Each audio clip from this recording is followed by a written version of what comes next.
Israel ఇరాన్‌కి అత్తారింటికి వచ్చినట్టు వచ్చి వెళ్ళిపోతోంది.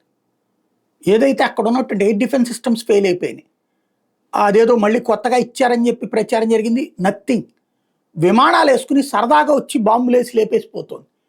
దానికి ప్రతిగా ఇరాను బాలిస్టిక్ క్షిపణులను ప్రయోగిస్తోంది.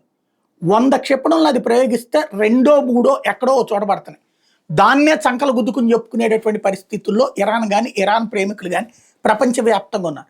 కానీ ఇజ్రాయెల్ వేస్తున్నది ప్రెసిషన్ స్ట్రైక్. పర్టిక్యులర్గా వాళ్ళ గూఢచారులకు సంబంధించినటువంటి కేంద్రాన్ని లేపేశారు. గూఢచారుల విభాగానికి సంబంధించిన ఇరాన్ గూఢచార విభాగం చీఫ్ని, డిప్యూటీ చీఫ్ని మొత్తం ఆఫీసు బూడిచ్చేసి పడేశారు. అట్లాగే వాళ్ళకి సంబంధించినటువంటి సైనిక అధికారులను లేపేశారు.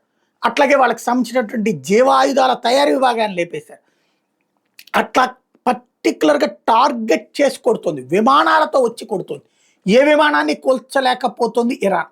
ఇంతవరకు ఈ 4 రోజులు 5 రోజుల యుద్ధంలో 2 ఇజ్రాయెల్ విమానాలను కూల్చడం ఒక్కటే ఇప్పటి వరకు ఇరాన్ సక్సెస్.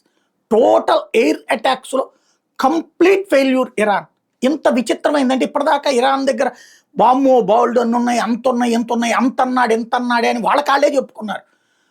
మా జోలికి వస్తే అట్లయిపోతుంది, అమెరికాకైనా లేపేయగలుగుతాం, లేకపోతే యూరప్ మొత్తాన్ని లేపేయగలిగిన శక్తి మా దగ్గర ఉంది, అన్ని ఆయుధాలు ఉన్నాయంటూ ఏదో వీడియోలు తీసి మరీ పెట్టారు.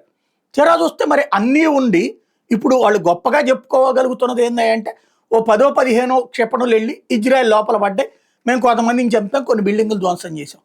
అంటే వీళ్ళు 1000 బాంబులు వేస్తే ఒక 15-20 పడి ఉంటాయి అక్కడ. మిగతా ఎన్ని దారిలోనే దెబ్బతిన్నాయి. అదే ఇజ్రాయెల్ వేసింది 100కి 90 కరెక్ట్గా లక్ష్యాలు ఛేదించినాయి. పైగా సర్వనాశనం చేస్తున్నాయి ఇరాన్కి సంబంధించినటువంటిది. యుద్ధం ఇంకా ముదిరే కొద్దీ ఇరాన్ బ్రతుకు బస్టాండ్ అయిపోతుంది.